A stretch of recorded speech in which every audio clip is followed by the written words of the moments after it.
एह बाणी जो जियों जाने तिस अंतर रवै हर नामा बाणी गुरु गुरु है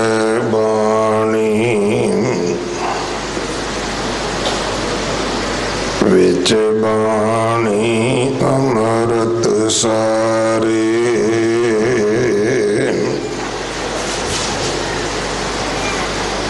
गोहर बाणी कहे सेवक जन मान पर तख गुरु निस्तार बाणी बिरलो विचार सी जे को गुरमुख होए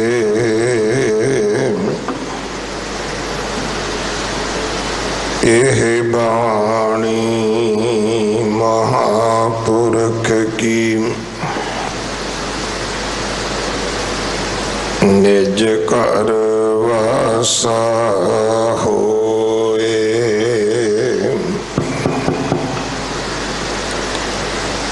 सारंग महल्ला पंजवा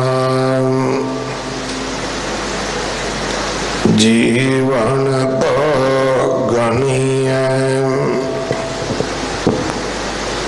हर पेख करो कृपा प्रीतम मन मोहन फोर परम की रेखा रहा कहत सुनत किश शांत न उपजत बिन विश्वास क्या सीखा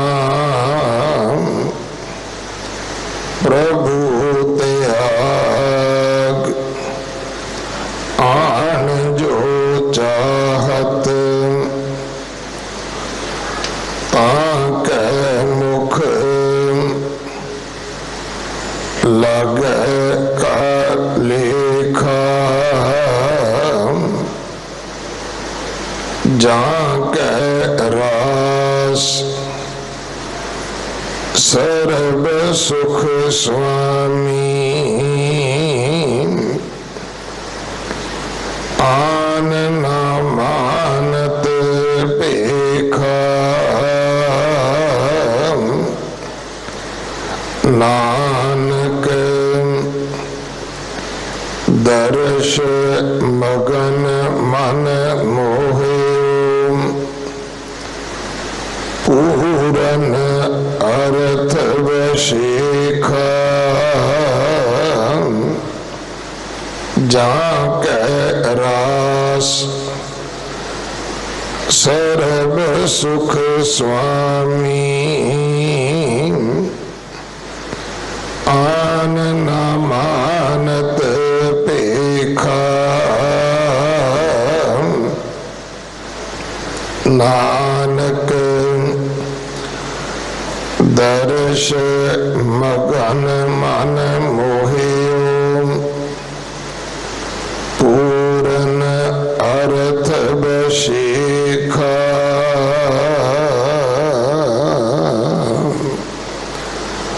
वाहिगुरु जी का खालसा वाहिगुरु जी की फतेह। इस पावन शब्द दी विचार जो 1221 अंग ते दर्ज है। भाई निशान सिंह जी गंडी पिंड हैड ग्रंथी गुरुद्वारा बीड़ बाबा बुढ़ा साहब आप जी नूं सरवण करवाउणगे। 2 दिन का आप जी का समा है। 8वें पातशाह गुरु हरकृष्ण साहब महाराज जी का पवित्र पावन प्रकाश गुरपुरब 26 तरीक नूं है, जो हर साल की तरह गुरुद्वारा रकाबगंज साहब मनाया जाएगा। 25 तरीक शाम नूं हर साल की तरह बंगला साहब सरोवर के किनारे विशेष समागम होणगे। आप सारिया संगतां नूं बेनती है भाई सेवा करके हाजरियां भर के गुरु की बख्शिशां प्राप्त करनिया। जगत गुरु गुरु नानक साहब महाराज जी के 550 साला प्रकाश गुरपुरब नूं समर्पित नगर कीर्तन 13 अक्तूबर नूं जावेगा, जो श्री ननकाना साहब पाकिस्तान पहुंचना है। इस नगर कीर्तन के राही जिन्हां ने सतगुरां दे जन्म अस्थान की यात्रा करनी होवे वो अपने पासपोर्ट बाकी कागज गुरुद्वारा रकाबगंज साहब दफ्तर जमा करवा देन। पासपोर्ट हुण तुसीं दिल्ली अते दिल्ली तो बाहर हिंदुस्तान के किसी भी थां ते रहने हो तो अपने पासपोर्ट जमा करवा सकते हो।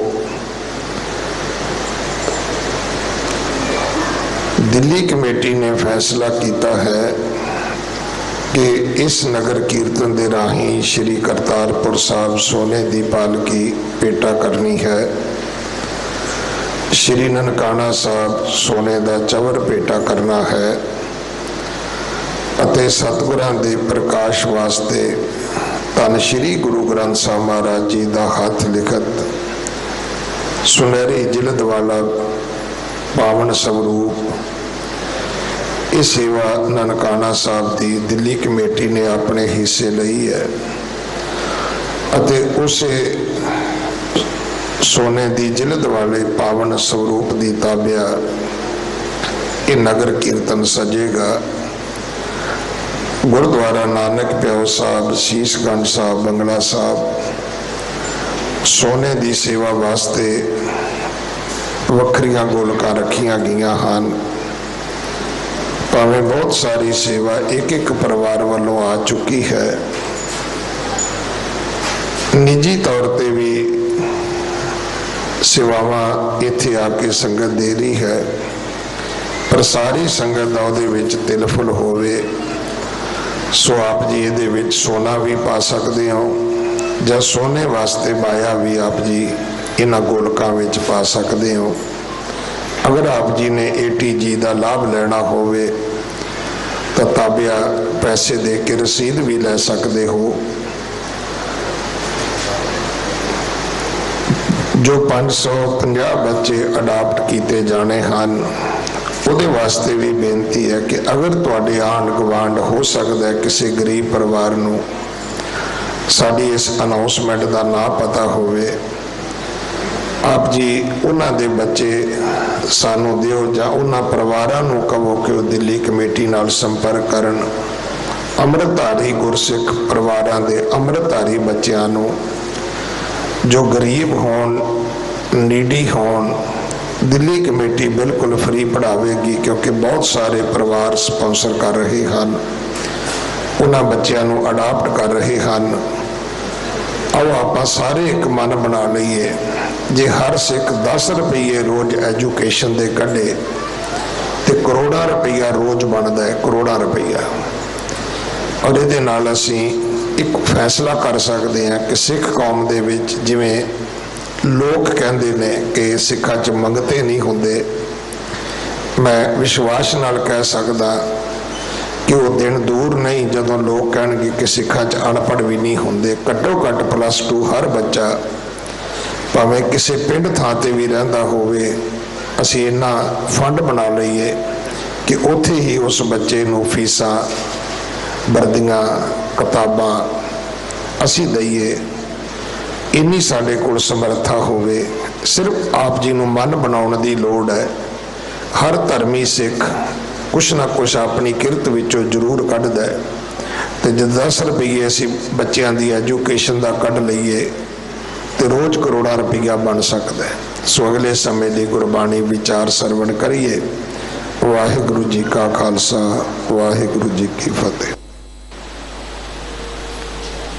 अनक बार सर्ब कला समरथ,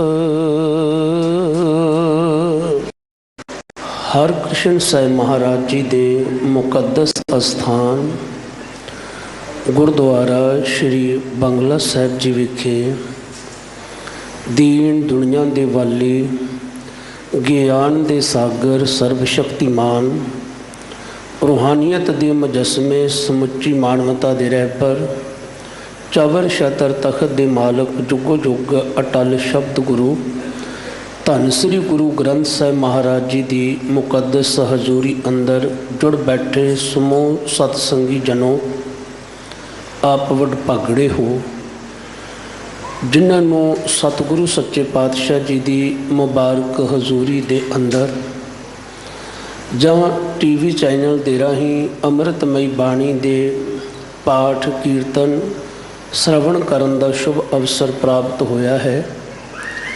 सो हुण जो इस पावन अस्थान ते लड़ीवार धन श्री गुरु ग्रंथ साहिब महाराज जी की शब्द विचार होया करती है, तिस दे अमृत बचना दे मूल पाठ आप जी ने सिंह साहिब भाई साहब भाई रणजीत सिंह जी हैड ग्रंथी गुरुद्वारा श्री बंगला साहिब जी की रसना तो श्रवण किए हैं।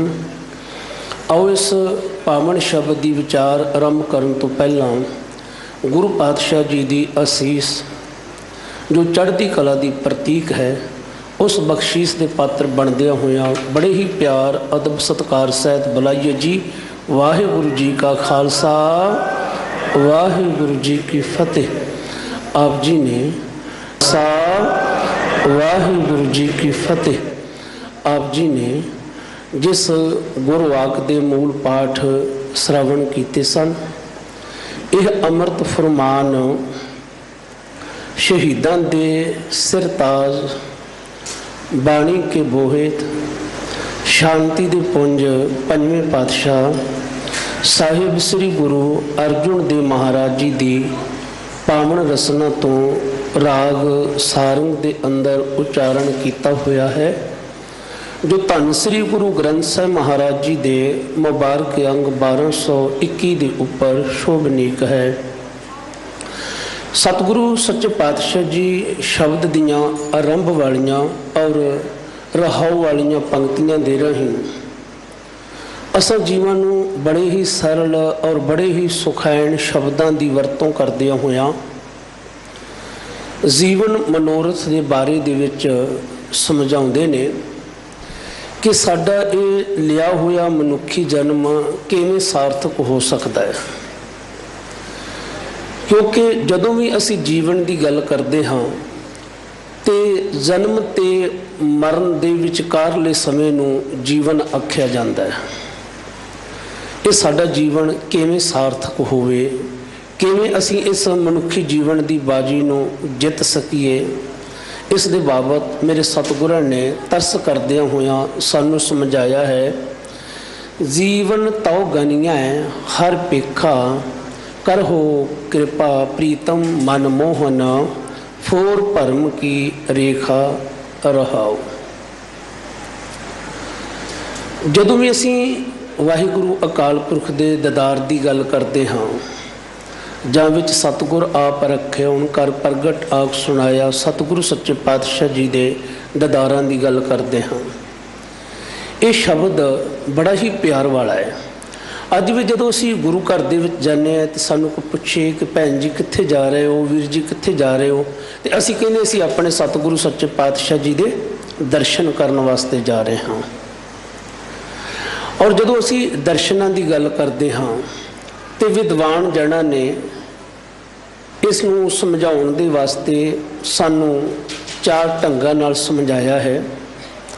जिवें कहिंदे ने एक दर्शन हुंदे ने श्रवण दर्शन, श्रवण कहिंदे ने कंनां नूं, बल्कि अपने प्रीतम प्यारे दे गुणां नूं अपने कंनां दे नाल सुण लैणा, ये हो गए श्रवण दर्शन कंनां राहीं। और एक हुंदे ने जिवें असीं सतगुरु सच्चे पातशाह जी दे चित्र दर्शन, किसी तस्वीर दे दर्शन कर लेने। इस विषय ते आपां थोड़ा अगे चल के विचार करांगे। चित्र दे दर्शन कर लेने, फोटो दे दर्शन कर लेने। और तीसरा हुंदा है सुपन दर्शन। सुपन दर्शन भाव सुपने दे विच अपने गुरु दे दर्शन कर लेने। और चौथा हुंदा है प्रतख दर्शन, जो असी सामने साक्षात रूप दे विच दीदार करते हाँ, उन्होंने कहा जाता है प्रतख दर्शन। परंतु इस तो अगे असी थोड़ा चलीए, एक प्रतख दर्शन ने, एक ने अंदरूनी दर्शन, इन्हां चौहां दे विच एक होर ऐड कर लीए, क्योंकि जिहड़े चार दर्शन ने वो साडियां अखां दे ने, जिवें दे असी विचारिया सी वो दर्शन ने। कन्ना दे राही हो गए, सुपने दे राही हो गए, नैणा दे राही हो गए। ये जो असी प्रतख दर्शन कीते ने, प्रतख दर्शन तो अगे आ जाते ने अंदरूनी दर्शन, जिवें बहरूनी ते अंदरूनी दर्शन। मन लो असी गुरु घर दे विच आए तो सब तो पहला असी धन गुरु ग्रंथ साहिब महाराज जी के दर्शन किए ने, साक्षात रूप दे विच प्रतख दर्शन किए ने। और असी नमस्कार की वड्डे भाग, क्योंकि सिख हर वेले ये मंग रखता है, दर्शन देख जीवा गुर तेरा, पूर्ण कर्म होए प्रभ मेरा। जिवें असी भट्ट जना दे सवैये पढ़िए तो उन्होंने बड़े शरधा दे नाल, बड़े प्यार नाल समझाया है कि गुरु मुख देख गरु सुख पायो। ये हुण प्रतख दर्शन तो अगले दर्शन ने अंदरूनी दर्शन, किसी दी विचार धारा दे दर्शन। वो इवें हुंदा है जिवें असीं कह लईए कि फलाने दा रंग गोरा है, फलाने दा रंग काला है, फलाने दे नैण नक्श इस तरह दे है। ये हो गए बारी दर्शन। अंदरूनी दर्शन की असीं कहने, ये बंदा बड़ा ही दयालु है, ये बंदा बड़ा ही बहादुर है। ये जिहड़े उहदे गुणां दे दर्शन सी, इहनूं किया जाता है अंदरूनी दर्शन। हुण असीं इन्हां दर्शनां दी चाहत विच लग गए। मेरा वाहिगुरू किरपा करे, सानूं सारिआं नूं अपने दीदारां दे नाल नवाजे। साडा जीवन, साडा ये मनुखी जन्म तां ही सार्थक गिणिया जाना चाहिए है जे इस मनुखी जन्म दे विच मैं अपने प्रभु प्यारे दे, अपने गुरु पातशाह जी दे दीदार कर सकां। तां हुण जदों असीं दीदारां दी गल करदे हां, क्योंकि चक्कर चिन्ह और रूप रंग, जे असी चक्रां दी गल करिए, चिन्हां दी गल करिए, रूप दी गल करिए, रंग दी गल करिए, रेख दी गल करिए, भेख दी गल करिए, उसका कुछ भी नहीं है, क्योंकि वो निरंकार है। और उस तो बाद असी वाहिगुरू अकाल पुरख जी नूं जो दो पक्षां दे विच समझदे, जो गुरमत फिलासफी है, निर्गुण ते सरगुण स्वरूप। और निरंकार रूप दे विच उसका आकार कोई नहीं है, परंतु जो उस करते ने कुदरत नूं सिरजिया है, ये उहदा साकार रूप है, ये उहदा बारी दीदार है। असी मिथ के नहीं दस सकते कि परमेश्वर का रूप किस तरह का है। हुण जदों असी बयान नहीं कर सकते, फिर असी काल्पनिक तौर पर यतन किए कि होवे ना असी कोई स्वरूप इस तरह का बना लीए, सानूं पता लग सके परमेश्वर किहो जैसी। हुण हर ढंग दे सोचनी ने अपने अपने मत के मुताबक, अपनी अपनी बुद्ध के मुताबक एक चित्र बना लिया, कुछ तस्वीरां बना लिया, कुछ पत्थर के बुत बना लिया। शायद उसने ये समझ लिया कि जो मैं बनाया हुआ है ये सही है। तो बहुत सारे लोगों ने ये भोली भाली मानसिकता का शोषण भी किया है, ये कोई शक वाली गल नहीं है। और जो असी इस दर्शनों की गल करते, मैं बेनती की सी तस्वीरों के बारे में आपां फिर विचार करते हैं। गुरमत दे विच मूर्ति पूजा नूं कोई थां नहीं है। ਗੁਰਮਤਿ ਦੇ ਵਿੱਚ ਮੂਰਤੀ ਪੂਜਾ ਨੂੰ ਕੋਈ ਥਾਂ ਨਹੀਂ ਹੈ, ਕਿਉਂਕਿ ਇਹ ਮੂਰਤੀਆਂ ਅਸੀਂ ਆਪ ਬਣਾਉਂਦੇ ਹਾਂ ਜਾਂ ਕੋਈ ਪੱਥਰ ਦੇ ਘੜਨ ਵਾਲਾ ਬਣਾਉਂਦਾ ਹੈ। ਇਹ ਸਾਡੀਆਂ ਆਪਣੀਆਂ ਬਣਾਈਆਂ ਹੋਈਆਂ ਤਸਵੀਰਾਂ ਕਲਪਨਿਕ, ਜਿਵੇਂ ਚਿੱਤਰਕਾਰ ਸੋਭਾ ਸਿੰਘ ਨੇ ਆਪਣੇ ਚਿਹਰੇ ਦੇ ਨਾਲ ਮਿਲਦੀ ਗੁਰੂ ਨਾਨਕ ਸਾਹਿਬ ਦੀ ਫੋਟੋ ਬਣਾ ਕੇ ਸਾਡੀਆਂ ਅੰਗੀਠੀਆਂ ਤੱਕ ਲੈ ਆਂਦੀ।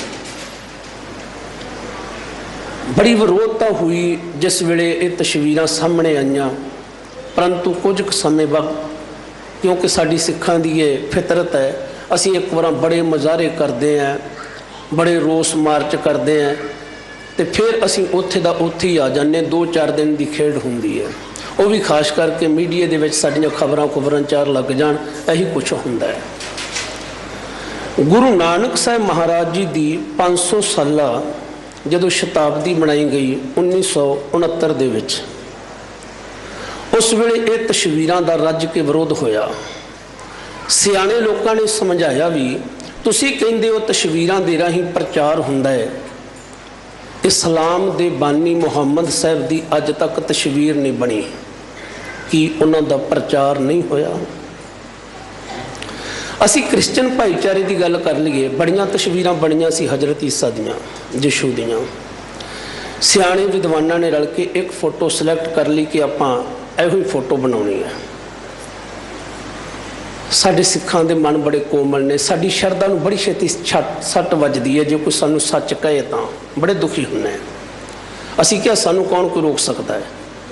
ਅੱਜ ਤੁਸੀਂ ਦੇਖੋ ਗੁਰੂ ਨਾਨਕ ਸਾਹਿਬ ਦੇ ਮੁਬਾਰਕ ਚਿਹਰੇ ਦੀਆਂ ਕਾਲਪਨਿਕ ਫੋਟੋਆਂ ਕਿੰਨੀਆਂ ਕੁ ਬਣ ਗਈਆਂ। ਤੁਸੀਂ ਕਿਹਨੂੰ ਕਹੋਗੇ ਆਹ ਸਹੀ ਹੈ ਤੇ ਆਹ ਗਲਤ ਹੈ, ਕਿਉਂਕਿ ਫੋਟੋਆਂ ਕਾਲਪਨਿਕ ਨੇ।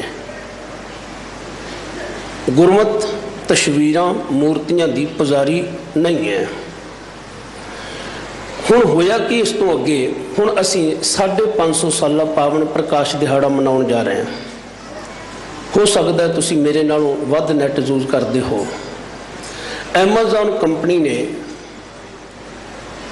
ਇੱਕ ਪੱਥਰ ਦੀਆਂ ਮੂਰਤੀਆਂ, ਚੀਨੀ ਦੀਆਂ ਮੂਰਤੀਆਂ ਬਣਾ ਦਿੱਤੀਆਂ ਗੁਰੂ ਨਾਨਕ ਸਾਹਿਬ ਜੀ ਦੀਆਂ, ਕਲਗੀਧਰ ਪਾਤਸ਼ਾਹ ਗੁਰੂ ਗੋਬਿੰਦ ਸਿੰਘ ਜੀ ਦੀਆਂ।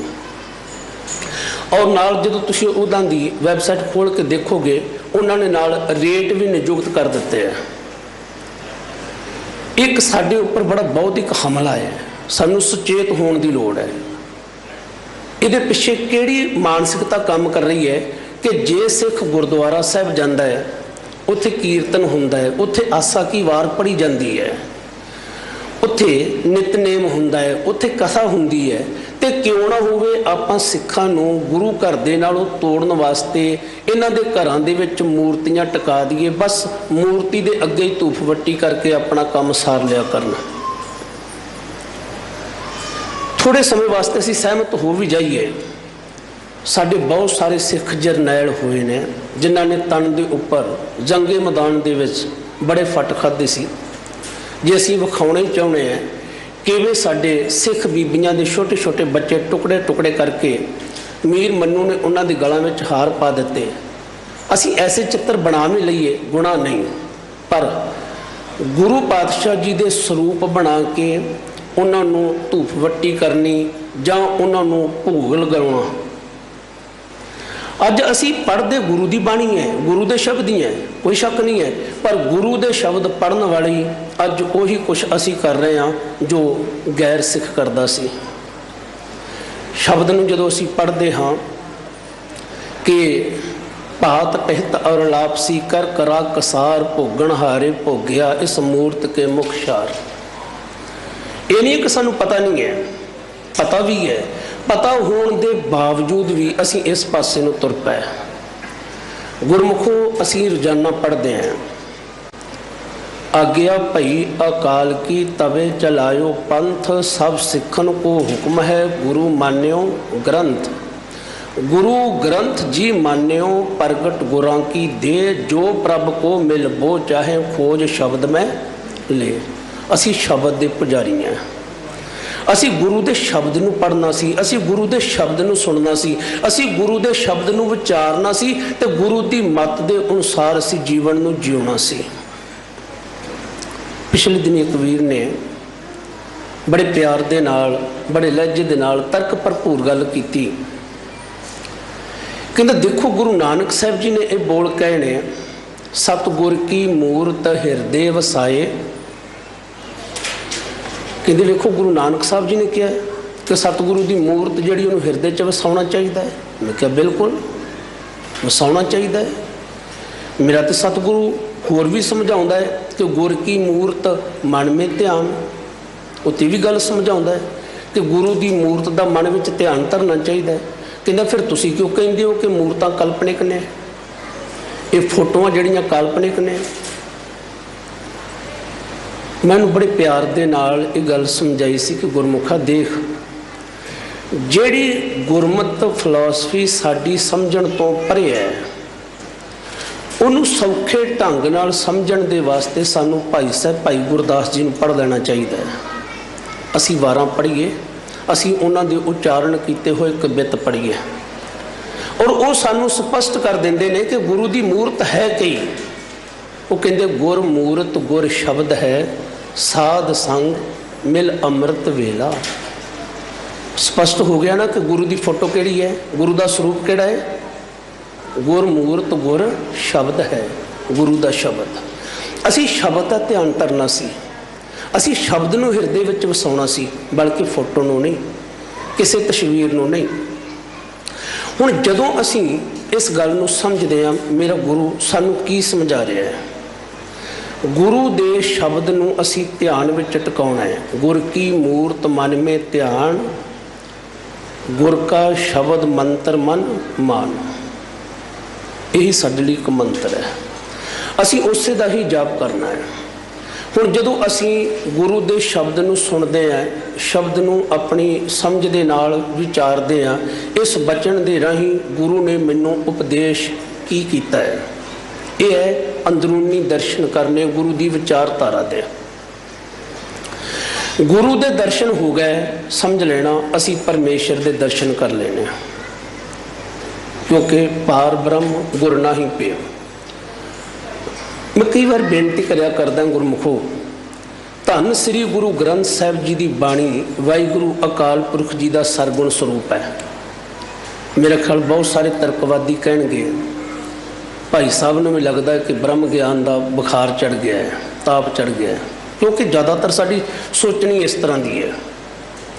ਸਰਗੁਣ ਸਰੂਪ ਕਿਵੇਂ ਹੈ? ਜਿਵੇਂ ਆਪਾਂ ਤੁਸੀਂ ਸ਼ਬਦ ਪੜ੍ਹਦੇ ਹੋ, ਗगन में थाल रव चंद दीपक बने, तारका मंडल जनक मोती, धूप मलियानलो पवन चवरो करे, सगल बन राय फलंत ज्योति।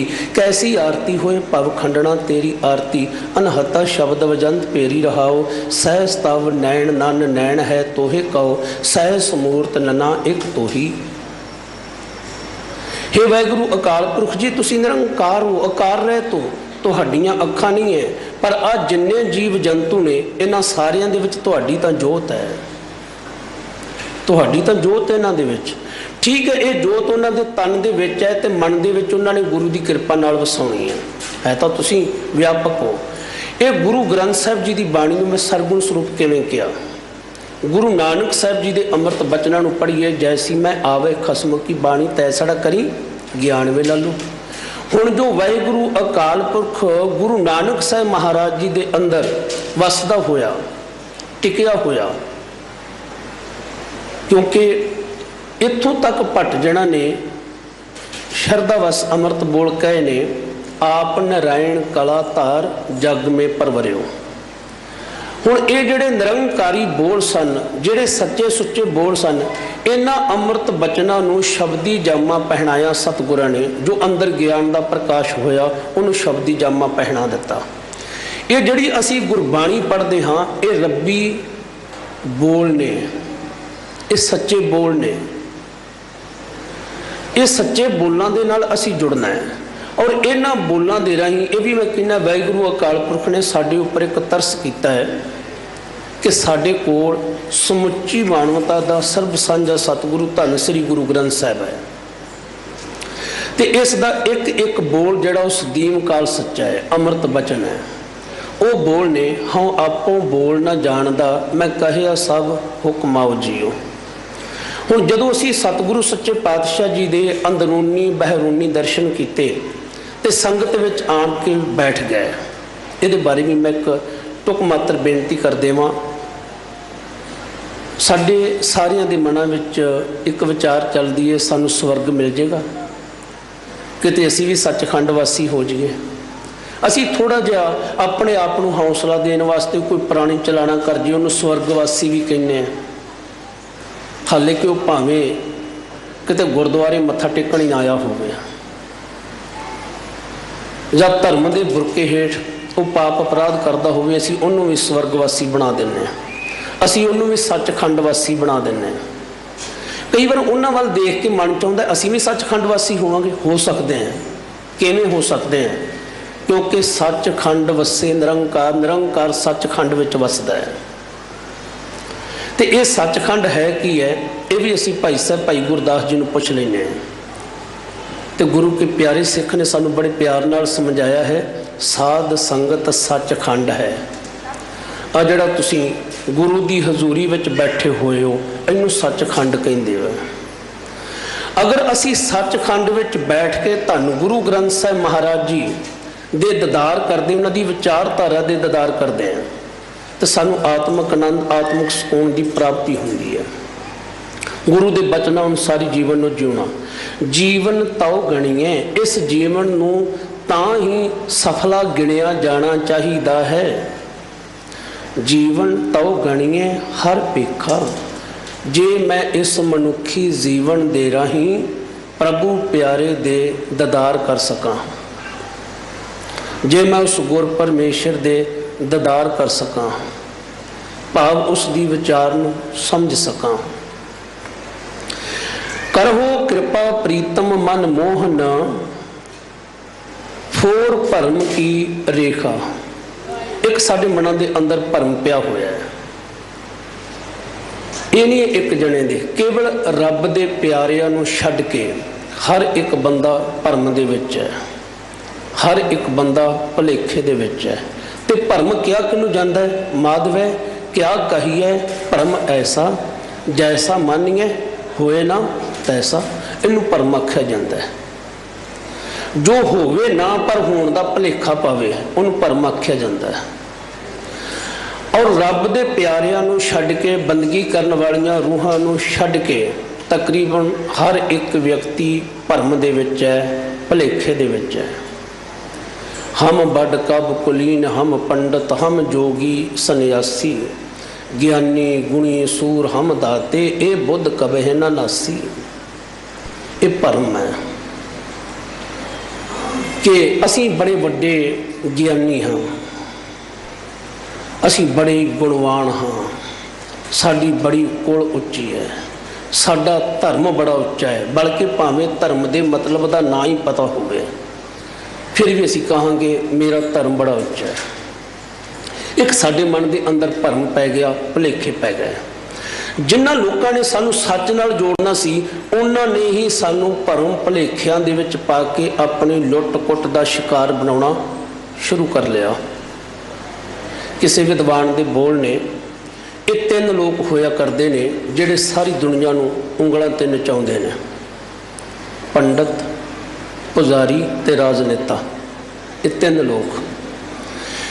ਹੁਣ ਜਿਹੜੇ ਧਰਮ ਦੀਆਂ ਗੱਲਾਂ ਕਰਨ ਵਾਲੇ ਸੀ, ਉਹਨਾਂ ਨੇ ਵੀ ਭੁਲੇਖਾ ਪਾ ਦਿੱਤਾ। ਅਸੀਂ ਭਰਮਾਂ ਦੇ ਵਿੱਚ ਪੈ ਗਏ। ਭਰਮ ਦੇ ਵਿੱਚ ਪੈ ਕੇ ਦੂਸਰੇ ਦੇ ਉੱਪਰ ਅਸੀਂ ਜ਼ੁਲਮ ਕਰਨਾ ਸ਼ੁਰੂ ਕਰ ਦਿੱਤਾ ਕਿ ਇਹ ਆਪਣੇ ਧਰਮ ਨੂੰ ਛੱਡ ਕੇ ਸਾਡੇ ਧਰਮ 'ਚ ਆ ਜਾਵੇ।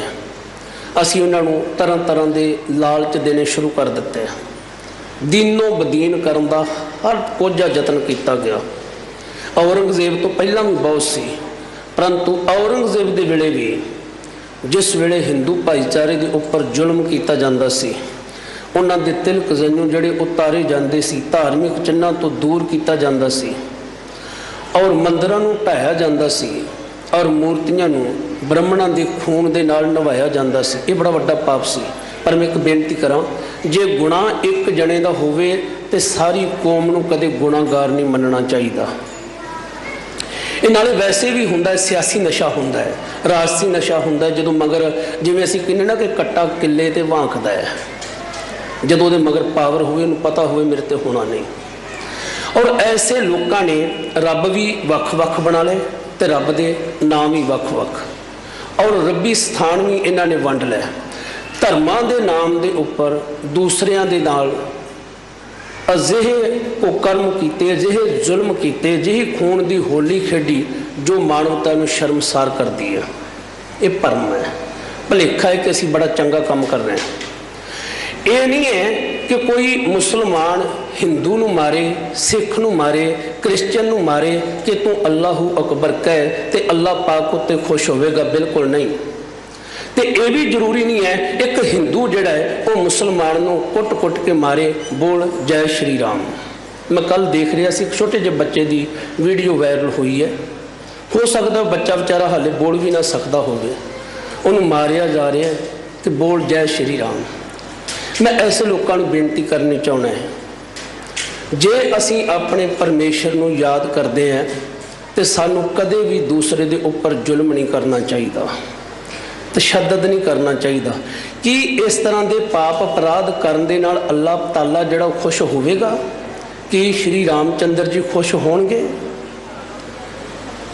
ਸੋ ਸਾਨੂੰ ਇਹੋ ਜਿਹੇ ਭਰਮ ਭੁਲੇਖੇ ਜਿਹੜੇ ਸਾਡੇ ਮਨਾਂ ਦੇ ਅੰਦਰ ਪਏ ਹੋਏ ਆ, ਰੱਬ ਦਾ ਵਾਸਤਾ ਹੈ ਸਾਨੂੰ ਧਰਮ ਦੇ ਨਾਮ ਦੇ ਉੱਪਰ ਕੁਕਰਮ ਕਰਨ ਤੋਂ ਹਟ ਜਾਣਾ ਚਾਹੀਦਾ ਹੈ, ਹਟ ਜਾਣਾ ਚਾਹੀਦਾ ਹੈ। ਔਰ ਅਸੀਂ ਕੌਮਾਂ ਦੇ ਨਾਮ ਤੇ ਭਰਮ ਪਾਲ ਲਏ, ਅਸੀਂ ਧਰਮਾਂ ਦੇ ਨਾਮ ਦੇ ਉੱਪਰ ਭਰਮ ਪਾਲ ਲਏ। ਜੋ ਪਰਮੇਸ਼ਰ ਸੀ ਉਹਨੂੰ ਛੱਡ ਕੇ ਉਹਦੀਆਂ ਬਖਸ਼ੀਆਂ ਹੋਈਆਂ ਦਾਤਾਂ ਦੇ ਪੁਜਾਰੀ ਬਣ ਗਏ। ਇਹ ਵੀ ਤਾਂ ਸਾਡਾ ਇੱਕ ਭਰਮ ਸੀ। ਇੱਕ ਭਰਮ ਨਹੀਂ ਹੈ, ਸਾਡੇ ਮਨ ਦੇ ਅੰਦਰ ਅਣਗਿਣਤ ਭਰਮ ਨੇ। ਹੇ ਮੇਰੇ ਵਾਹਿਗੁਰੂ, ਇਸ ਭਰਮ ਦੀ ਰੇਖਾ, ਇਸ ਭਰਮ ਦਾ ਚਿੰਨ੍ਹ, ਇਸ ਭਰਮ ਦੀ ਕੰਧ ਨੂੰ ਕੱਟ ਦੇ, ਫੋਰਨ ਦਾ ਤੋੜ ਦੇ। ਭਰਮ ਕੀ ਰੇਖਾ? ਜਦੋਂ ਅਸੀਂ ਇਹ ਬੇਨਤੀ ਗੁਰੂ ਦੇ ਕੋਲ ਜਾਂਦੇ ਹਾਂ ਤੇ ਫਿਰ ਢਾਠੀ ਭੀਤ ਭਰਮ ਕੀ, ਗੁਰ ਭੇਟਤ ਸੂਰਾ ਰਾਮ ਰਾਜੇ। ਇਹ ਫਿਰ ਸਾਡੀ ਭਰਮ ਦੀ ਭੀਤ ਕੰਧ ਜਿਹੜੀ ਤਦੋਂ ਟੁੱਟਦੀ ਹੈ ਜਦੋਂ ਅਸੀਂ ਗੁਰੂ ਦੇ ਕੋਲ ਚਲੇ ਜਾਂਦੇ ਹਾਂ। ਫਿਰ ਗੁਰੂ ਸਾਨੂੰ ਸਮਝਾ ਦਿੰਦਾ ਹੈ, ਕਹੋ ਨਾਨਕ ਗੁਰ ਖੋਏ ਭਰਮ, ਏਕੋ ਅੱਲਾਹ ਪਾਰ ਬ੍ਰਹਮ। ਗੁਰੂ ਇਹ ਭਰਮ ਨੂੰ ਦੂਰ ਕਰਦਾ ਹੈ। ਗੁਰੂ ਸਮਝਾ ਦਿੰਦਾ ਹੈ ਕਿ ਭਾਈ ਇੱਕ ਓਂਕਾਰ ਹੀ ਹੈ, ਉਹਨੂੰ ਹੀ ਇਸਲਾਮੀ ਭਾਈਚਾਰੇ ਵਿੱਚ ਅੱਲਾਹ ਕਿਹਾ ਜਾਂਦਾ ਹੈ, ਹਿੰਦੂ ਭਾਈਚਾਰੇ ਵਿੱਚ ਪਾਰ ਬ੍ਰਹਮ ਕਿਹਾ ਜਾਂਦਾ ਹੈ। ਇਹ ਕੋਈ ਦੋ ਨਹੀਂ ਹੈ। ਕਹੋ ਨਾਨਕ ਗੁਰ ਖੋਏ ਭਰਮ, ਏਕੋ ਅੱਲਾਹ ਪਾਰ ਬ੍ਰਹਮ। ਧੰਨ ਗੁਰੂ ਤੇਗ ਬਹਾਦਰ ਸਾਹਿਬ ਜੀ ਨੇ ਹੀ ਕਿਹਾ ਸੀ ਕਿ ਤੁਸੀਂ ਕਹਿ ਰਹੇ ਹੋ ਕਿਹੜਾ ਧਰਮ ਵੱਡਾ ਹੈ? ਸਰਬ ਧਰਮ ਮੈਂ ਸ੍ਰੇਸ਼ਟ ਧਰਮ, ਹਰ ਕੋ ਨਾਮ ਜਪ ਨਿਰਮਲ ਕਰਮ। ਤੁਸੀਂ ਧਰਮ ਦੀ ਗੱਲ ਕਰਦੇ ਹੋ, ਧਰਮ ਨੂੰ ਸਮਝਣ ਦੀ ਲੋੜ ਹੈ। ਬਲਕਿ ਇਹ ਨਹੀਂ ਹੈ ਕਿ ਅਸੀਂ ਇੱਕ ਧਰਮ ਨੂੰ ਕਹਿ ਦਈਏ ਕਿ ਜੇ ਤੂੰ ਇਸ ਰਸਤੇ ਥਾਣੀ ਲੰਘ ਜਾਵੇਂ ਤੇ ਤੇਰਾ ਬਚਾਏ, ਜੇ ਦੂਜੇ ਰਸਤੇ ਥਾਣੀ ਜਾਏਗਾ ਤੇ ਤੈਨੂੰ ਮੌਤ ਮਿਲੇਗੀ। ਇਹ ਕਿੱਧਰ ਦਾ ਅਧਿਕਾਰ ਹੈ? ਹਵੇਲੀ ਦੇ 10 ਬੂਹੇ ਹੋਣ, ਅਸੀਂ 9 ਬੰਦ ਕਰ ਦਈਏ, ਕਹੀਏ ਇੱਕ ਬੂਹਾ ਖੁੱਲ੍ਹਾ ਹੈ, ਐਂ ਦੀ ਲੰਘ ਸਕਦਾ ਹੈ। ਤੇ ਕਹਿੰਦੇ ਇਹ 9 ਬੰਦ ਕਰਨ ਦਾ ਤੁਹਾਨੂੰ ਕਿੰਨੇ ਹੱਕ ਦਿੱਤਾ ਹੈ?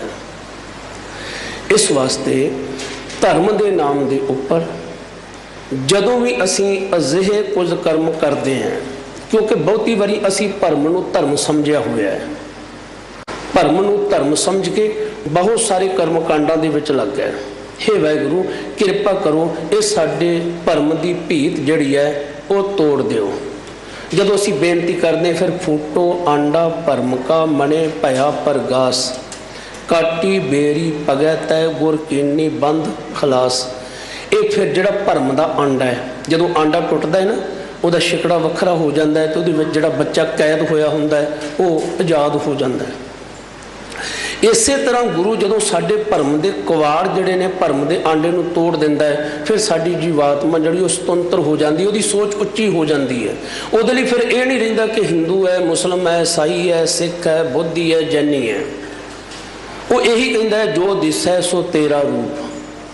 ਹੇ ਵਾਹਿਗੁਰੂ ਅਕਾਲ ਪੁਰਖ ਜੀ, ਇਹ ਜੋ ਕੁਝ ਮੈਂ ਦੇਖ ਰਿਹਾ ਇਹ ਤੇਰਾ ਹੀ ਰੂਪ ਹੈ। ਏਕ ਪਿਤਾ ਏਕ ਸਕੇ ਹਮ ਬਾਰਕ। ਉਹਦੇ ਅੰਦਰੋਂ ਅਜਿਹੀ ਆਵਾਜ਼ ਨਿਕਲਣੀ ਸ਼ੁਰੂ ਹੋ ਜਾਂਦੀ ਹੈ। ਕੱਲੀ ਆਵਾਜ਼ ਨਿਕਲਦੀ ਨਹੀਂ, ਬਲਕਿ ਉਹਨੂੰ ਅੰਜਾਮ ਵੀ ਦਿੰਦਾ ਹੈ। ਉਹ ਸਾਰਿਆਂ ਨੂੰ ਕਲਾਵੇ ਵਿੱਚ ਵੀ ਲੈਂਦਾ ਹੈ। ਕਹਿਤ ਸੁਣਤ ਕਿਸ ਸ਼ਾਂਤ ਨਾ ਉਪਜਤ, ਬਿਨ ਬਿਸਾਸ ਕਿਆ ਸੇਖਾਂ। ਕੱਲੀ ਗੱਲ ਕਹਿਣ ਦੇ ਨਾਲ ਨਹੀਂ ਬਣਨੀ, तो गल सुनन दे नाल भी नहीं बननी। ਇਹਦਾ मतलब ये नहीं है कि सानू कहना नहीं चाहिए, कहना भी चाहिए तो सुनना भी चाहिए।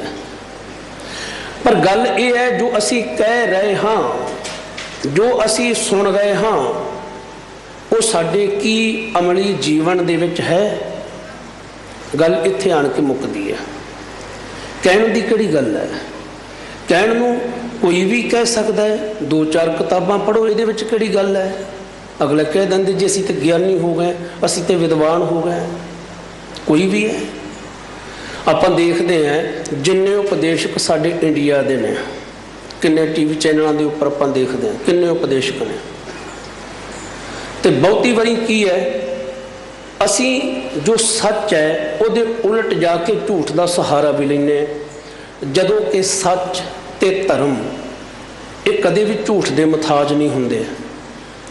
सच धर्म कदे भी झूठ के मुथाज नहीं होंदे। पर हैरानगी वाली गल यह है कि जेड़े लोग सच की गल करते, धर्म की गल करते, वो ज़्यादातर सहारा झूठ का ही लेंदे है। परंतु गुरु नानक दे सिख नूं झूठ का सहारा लैण की लोड़ नहीं है। क्यों? क्योंकि उहदे कोल धन गुरु ग्रंथ साहिब है, जिसका एक एक वचन सच्चा है, सदीम काल सच्चा है, अटल है। कहे तो सुनत किसे शांत ना उपजत। कली कहण दे नाल, सुन दे नाल ही मन नूं शांति नहीं मिलनी। जो तू कह रहा है, जो तू सुन रहा है, उन्होंने ये देख तू अपने जीवन दे विच किन्ना क ढालिया होया है, किन्ना क कमाया होया है। तेरे मन दे अंदर जे विश्वास ही नहीं है, बिन विश्वास क्या सेखा, फिर कादी ये विशेषता ही हुई तेरी?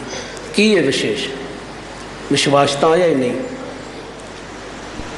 असी जदों भगत रविदास जी के अमृत बचन पढ़ते हाँ, पढ़िए गुनिए नाम सब सुनिए, अण भाओ भाओ न दरसे, लोहा कंचन हिरण होए कैसे, जाओ पारसे ना परसे। जिन्नी देर तक लोहा पारस नाल छूहेगा ही नहीं, वो किवें सोना बन जाएगा। गल केवल असी पढ़िया जरूर है, विचारिया भी जरूर है, सुनिया भी जरूर है, पर मन के अंदर प्यार तो पैदा होया ही नहीं, प्यार तो पैदा होया ही नहीं। हुण जदों तक साडे मन के अंदर प्रीत नहीं वधी, साडे मन के अंदर प्रतीत नहीं वधी, क्योंकि प्रीत ते प्रतीत दोवां दा होना लाजमी है। ते असी जिहड़ा है वो कथन कहण दे नाल कुछ नहीं होवेगा। कहे कहे कथे सब कोई, हर कोई कह रहा है, कथ रहा है। गल कली कथन दे नाल नहीं बनेगी, गल कली सुन दे नाल नहीं बनेगी। असी भगत कबीर साहब जी नूं पढ़दे हाँ, क्या पढ़िया है, क्या गुनिया है, क्या वेद पुराना सुनिए, पढ़े सुने क्या होई, जो सहज ना मिलियो सोई। मैं फिर बेनती करा, इसका मतलब ये नहीं है कि भगत कबीर साहब जी कह रहे कि पढ़न का की फायदा है, सुन का की फायदा है, विचारन का की फायदा है। इसका मतलब ये नहीं है। भाव ये है उन्नी देर तक कोई फायदा नहीं जिन्नी देर तक तू अपने इष्ट दे बोलों नूं विचार के अमल दे विच नहीं कमाया, जिन्नी देर तक तेरी अंदर की सहजता नहीं बनी, तेरे अंदर का टिकाऊ नहीं बनया। कहत सुनत किस शांत न उपजत, बिन विसास क्या सीखा, प्रभु त्याग आन जो चाहत, ताके मुख लागे का लेखा। जो प्रभु प्यारे नूं त्याग के उस दे प्रेम लाप की चाहत नूं छड्ड के केवल ते केवल कुछ होर ही मंगते हैं। मैं पिछली दफ़ा भी एक बेनती की सी, दोबारा दोहराउण की गुस्ताखी चाहांगा। तुसी मैं आपां सारे गुरु कोल आए हैं, साडे विचों कोई मंग कर रहा है कि सच्चे पातशाह जी मैनूं शरीरक तंदुरुस्ती बख्शो, मेरे परिवार में सुख शांति बख्शो, मेरे बच्चे विदेश सैटल हो जान, मेरे कारोबार च वाधा हो जाए। सारी मंगते असी तो मंगना भी चाहिए, साडा गुरु है। पर जिहड़ी चीज़ मंगण वाली सी वो असी मंगते नहीं। सानू गुरु दे कोलों गुरु का प्यार भी मंगना चाहिए सी। ਵੇਖੋ ਕੋਈ ਵਿਅਕਤੀ ਸਾਨੂੰ ਕੋਈ ਗਿਫਟ ਕਰਦਾ ਹੈ ਨਾ, ਅਸੀਂ ਕਹਿੰਦੇ ਇਹਦੀ ਕੀ ਲੋੜ ਹੈ, ਬਸ ਤੁਹਾਡੇ ਪਿਆਰ ਦੀ ਲੋੜ ਸੀ, ਤੁਹਾਡੀ ਅਸੀਸ ਦੀ ਲੋੜ ਸੀ। ਪਰ ਇਹ ਸ਼ਬਦ ਅਸੀਂ ਕਦੀ ਗੁਰੂ ਨੂੰ ਨਹੀਂ ਕਹਿੰਦੇ ਕਿ ਸਤਿਗੁਰੂ ਤੁਹਾਡਾ ਤੇ ਸੁਭਾਅ ਹੈ, ਮੈਂ ਤੇ ਨਾਮ ਹੀ ਮੰਗਾਂਗਾ, ਤੁਸੀਂ ਸਭ ਕੁਝ ਫਿਰ ਵੀ ਮੈਨੂੰ ਦੇਈ ਜਾਣਾ ਹੈ, ਪਰ ਇੱਕ ਤਰਸ ਜ਼ਰੂਰ ਕਰੋ, ਮੈਨੂੰ ਤੁਹਾਡੇ ਪਿਆਰ ਦੀ ਭੁੱਖ ਹੈ, ਤੁਹਾਡੇ ਨਾਲ ਮੇਰੀ ਮੁਹੱਬਤ ਹੋ ਜਾਵੇ। ਫਿਰ ਅਸੀਂ ਗੁਰੂ ਦੇ ਅੱਗੇ ਤਰਲਾ ਵੀ ਲਈਏ, ਜਿਵੇਂ ਤੁਸੀਂ ਆਮ ਬੰਦੇ ਅੱਗੇ ਤਰਲੇ ਲੈਂਦੇ ਹੋ ਕਿ ਆਓ ਜੀ ਸਾਡੇ ਘਰ ਆਓ ਜੀ, ਕਿੰਨਾ ਚਿਰ ਹੋ ਗਿਆ ਜੀ ਤੁਸੀਂ ਆਏ ਨਹੀਂ ਜੀ, ਅਸੀਂ ਤੁਹਾਡੇ ਘਰ 4 ਵਾਰ ਆ ਗਏ, 5 ਵਾਰ ਆ ਗਏ। ਕਦੀ ਇਹ ਸ਼ਬਦ ਅਸੀਂ ਗੁਰੂ ਗ੍ਰੰਥ ਸਾਹਿਬ ਜੀ ਨੂੰ ਕਹੇ ਕਿ ਤੁਹਾਨੂੰ ਗੁਰੂ ਗ੍ਰੰਥ ਸਾਹਿਬ ਜੀ ਕਿਤੇ ਸਾਡੇ ਘਰ ਵੀ ਆਓ, ਕੀ ਹੋਇਆ ਜੇ ਅਸੀਂ ਗਰੀਬ ਹਾਂ, ਤਰਸ ਕਰੋ ਸਾਡੇ ਤੇ ਵੀ। ਕਿਉਂਕਿ ਗੁਰੂ ਦੇ ਨਾਲ ਸਾਡਾ ਪਿਆਰ ਨਹੀਂ ਹੈ। ਜੇ ਪਿਆਰ ਹੋਵੇ ਫਿਰ ਅਸੀਂ ਰੋਜ਼ਾਨਾ ਜਦੋਂ ਗੁਰੂ ਸਾਹਿਬ ਦੇ ਦਰਸ਼ਨ ਕਰਦੇ ਨਾਲ ਬੇਨਤੀ ਵੀ ਕਰੀਏ, ਤੁਹਾਨੂੰ ਗੁਰੂ ਗ੍ਰੰਥ ਸਾਹਿਬ ਜੀ ਕਿਸੇ ਦਿਨ ਕਿਰਪਾ ਕਰੋ ਸਾਡੇ ਵੀ ਗਰੀਬਖਾਨੇ 'ਚ ਆਪਣੇ ਮੁਬਾਰਕ ਚਰਨ ਪਾ ਦਿਓ। ਔਰ ਐਸਾ ਪਿਆਰ ਬਣ ਜਾਵੇ ਆਪਣੇ ਮਾਲਕ ਦੇ ਨਾਲ, ਅਸੀਂ ਪਰਮੇਸ਼ਰ ਨੂੰ ਛੱਡ ਕੇ ਕੇਵਲ ਉਹਦੀਆਂ ਦਾਤਾਂ ਨੂੰ ਮੰਗਦੇ ਹਾਂ। ਦਿੰਦੇ ਥਾਵੋਂ ਦਿੱਤਾ ਚੰਗਾ ਮਨਮੁਖ ਐਸਾ ਜਾਣੀਏ। ਮਨ ਦੇ ਪਿੱਛੇ ਚੱਲਣ ਵਾਲਾ ਵਿਅਕਤੀ ਜੋ ਦਿੰਦਾ ਹੈ ਉਹਦਾ ਸ਼ੁਕਰਾਨਾ ਨਹੀਂ ਹੈ, ਉਹਦਾ ਜੋ ਦਿੱਤਾ ਹੋਇਆ ਹੈ ਉਹਦੇ ਨਾਲ ਉਹਦੀ ਲਗਾਓ ਹੈ, ਉਹਦਾ ਖਿੱਚ ਬਣੀ ਹੋਈ ਹੈ। ਪ੍ਰਭੂ ਤਿਆਗ ਆਨ ਜੋ ਚਾਹਤ, ਜੋ ਪ੍ਰਭੂ ਪਿਆਰੇ ਨੂੰ ਛੱਡ ਕੇ ਦੁਨਿਆਵੀ ਮਾਇਕ ਪਦਾਰਥਾਂ ਦੀ ਚਾਹਤ ਰੱਖਦਾ ਹੈ, ਹੋਰ ਮੰਗਦਾ ਹੈ, ਦਾਤੇ ਨੂੰ ਨਹੀਂ ਮੰਗਦਾ, ਕੇਵਲ ਦਾਤਾਂ ਨੂੰ ਹੀ ਮੰਗਦਾ ਹੈ। ਤਾਂ ਕਿ ਮੁਖ ਲਾਗੇ ਕਾ ਲੇਖਾ, ਫਿਰ ਉਸ ਦੇ ਮੁਖ ਦੇ ਉੱਪਰ ਕਾਲਖ ਲੱਗਦੀ ਹੈ, ਦਾਗ ਲੱਗਦਾ ਹੈ। ਕਬੀਰ ਜਗ ਕਾਜਲ ਕੀ ਕੋਠਰੀ, ਅੰਧ ਪਰੇ ਤਿਸ ਮਾਹੇ, ਹਉ ਬਲਹਾਰੀ ਤਿਸ ਕੋ ਪੇਖ ਸੋ ਨਿਕਸ ਜਾਏ। ਜਿਹੜੇ ਨਿਕਲ ਜਾਂਦੇ ਨੇ, ਜਿਹੜੇ ਵਿੱਚ ਡਿੱਗ ਕੇ ਨਿਕਲ ਜਾਂਦੇ ਨੇ। ਫਿਰ ਅਸੀਂ ਵੀ ਪੜ੍ਹਦੇ ਹਾਂ ਕਿ ਜੇਕਰ ਭਾਂਡਾ ਕਾਲਾ ਹੋਵੇ ਉਹਨੂੰ ਅਸੀਂ ਛੂਹਣੇ ਹਾਂ ਤੇ ਕੁਛ ਨਾ ਕੁਛ ਕਾਲਖ ਤਾਂ ਲੱਗੇਗੀ ਲੱਗੇ। ਬਾਸਨ ਕਾਰੋ ਪਰਸੀਏ ਤਾਂ ਕਛ ਲਾਗੇ ਦਾਗ ਹੋਵੇਗਾ। ਸਤਿਗੁਰੂ ਸੱਚੇ ਪਾਤਸ਼ਾਹ ਜੀ ਕਹਿੰਦੇ ਇਸ ਤਰ੍ਹਾਂ ਮਨੁੱਖ ਜਿਹੜਾ ਹੈ ਕਈ ਵਾਰ ਉਹ ਚੀਜ਼ਾਂ ਮੰਗ ਲੈਂਦਾ ਹੈ, ਇਹਨੂੰ ਪਤਾ ਨਹੀਂ ਹੈ ਕਿ ਇਹਦੇ ਨਾਲ ਮੈਨੂੰ ਸੁੱਖ ਮਿਲੇਗਾ ਜਾਂ ਦੁੱਖ, ਪਰੰਤੂ ਮਨੁੱਖੀ ਦੌੜ ਇਹ ਹੈ ਕਿ ਜੋ ਕੁਝ ਮੈਂ ਮੰਗ ਰਿਹਾ ਹਾਂ ਉਹ ਸੁੱਖ ਹੈ, ਜੋ ਰੱਬ ਮੈਨੂੰ ਦੇ ਰਿਹਾ ਹੈ ਉਹ ਦੁੱਖ ਹੈ। ਪਰੰਤੂ ਜੋ ਰੱਬ ਸਾਨੂੰ ਦੇ ਰਿਹਾ ਹੈ ਉਹਦੇ ਵਿੱਚ ਸੁੱਖ ਹੈ, ਜੋ ਅਸੀਂ ਮੰਗ ਕੇ ਲੈ ਰਹੇ ਹਾਂ ਉਹਦੇ ਵਿੱਚ ਦੁੱਖ ਹੈ।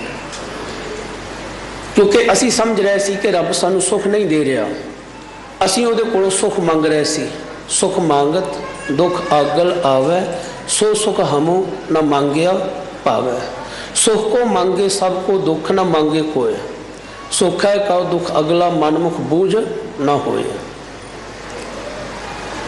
प्रभु त्याग आन जो चाहत, ताके मुख लागे का लेखा।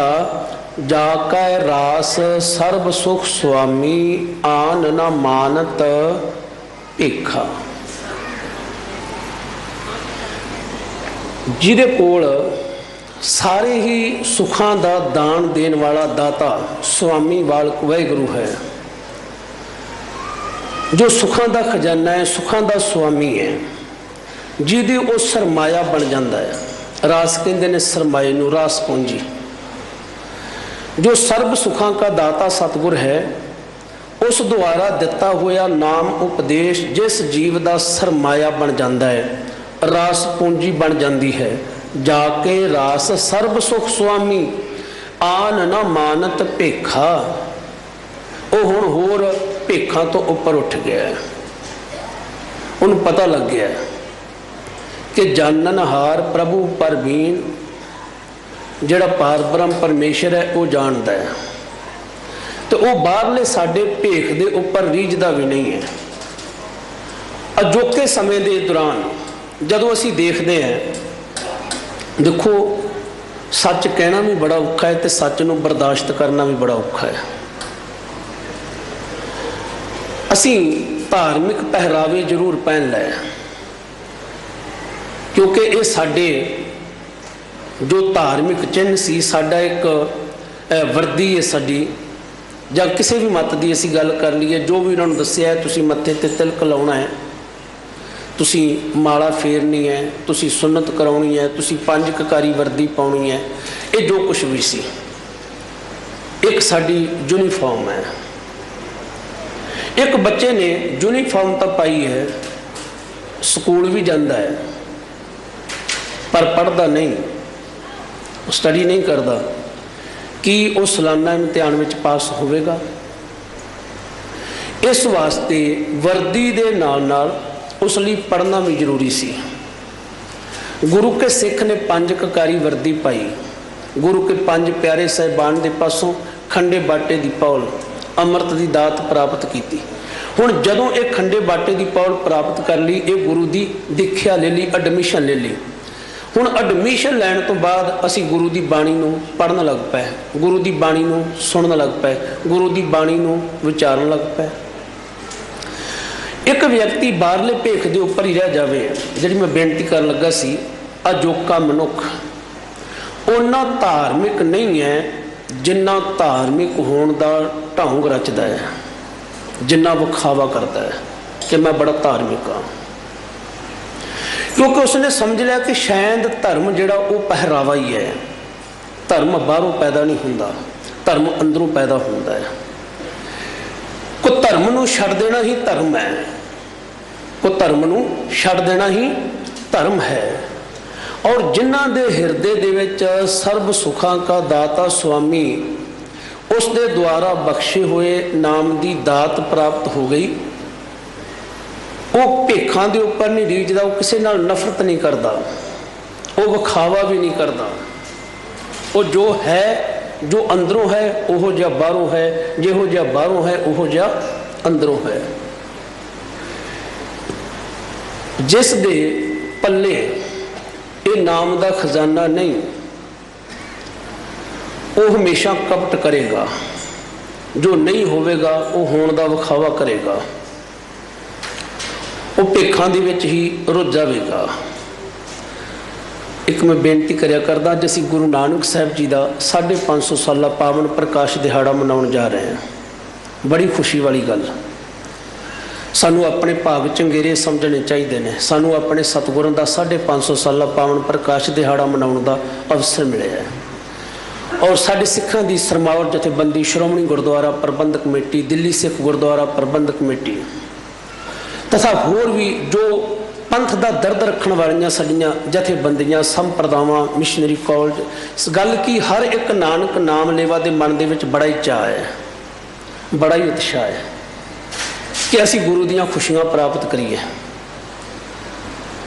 ਭਾਈ ਸਾਹਿਬ ਹੁਣੀ ਅਨਾਉਂਸਮੈਂਟ ਕਰ ਰਹੇ ਸੀ, ਸਿੰਘ ਸਾਹਿਬ ਭਾਈ ਰਣਜੀਤ ਸਿੰਘ ਜੀ ਹੁਣੀ, ਕਿ ਦਿੱਲੀ ਗੁਰਦੁਆਰਾ ਪ੍ਰਬੰਧਕ ਕਮੇਟੀ ਦੇ ਵੱਲੋਂ ਇੱਕ ਬੜਾ ਸੋਹਣਾ ਫੈਸਲਾ ਲਿਆ ਗਿਆ ਹੈ ਕਿ ਜਿਹੜੇ ਬੱਚੇ ਪੜ੍ਹ ਨਹੀਂ ਸਕਦੇ ਉਹਨਾਂ ਵਾਸਤੇ ਐਜੂਕੇਸ਼ਨ ਦਾ ਪ੍ਰਬੰਧ ਕੀਤਾ ਜਾਵੇ।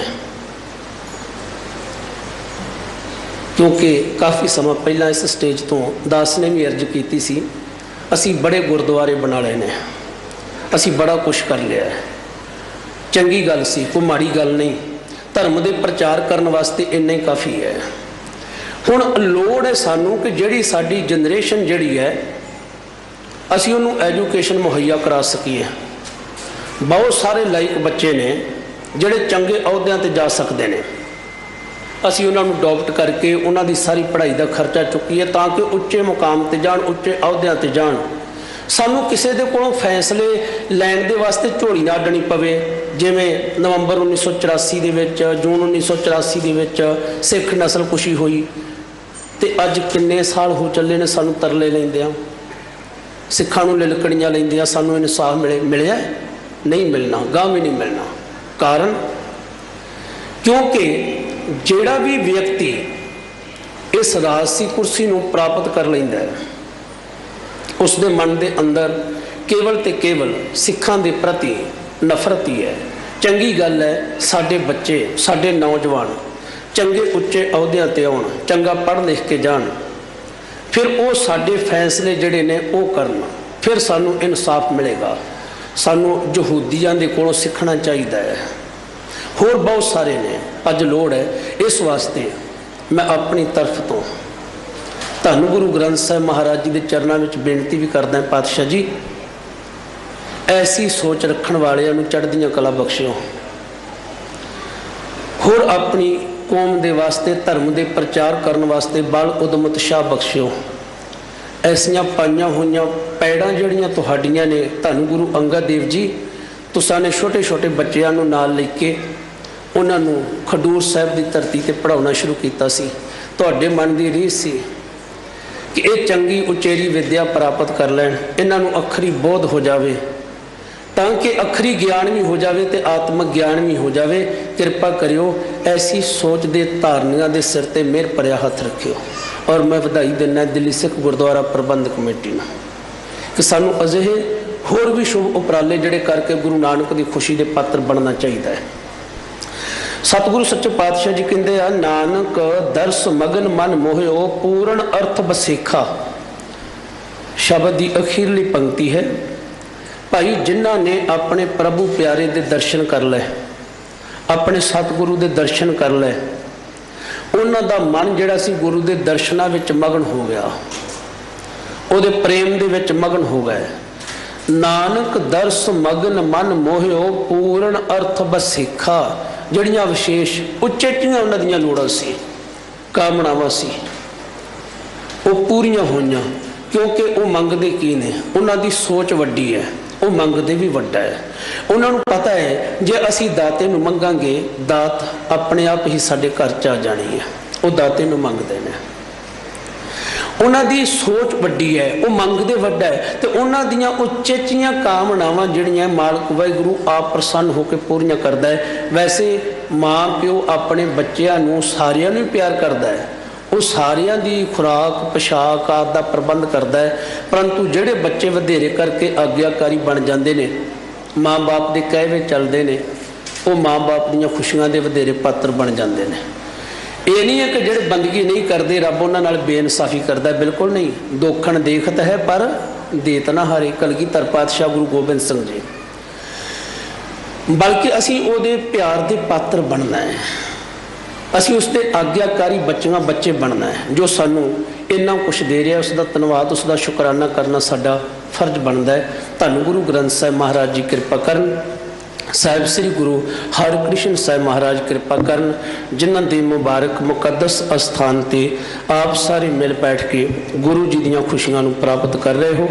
ਸੋ ਸਤਿਗੁਰੂ ਸੱਚੇ ਪਾਤਸ਼ਾਹ ਜੀ ਦੇ ਅੰਮ੍ਰਿਤ ਬਚਨਾਂ ਦੀ ਵਿਚਾਰ ਸਾਂਝ ਕਰਦਿਆਂ ਹੋਈਆਂ ਬੇਅੰਤ ਭੁੱਲਾਂ ਦੀ ਖਿਮਾ ਜੀ।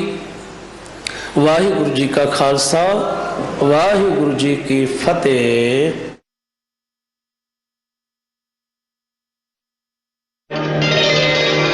श्री हरि कृष्ण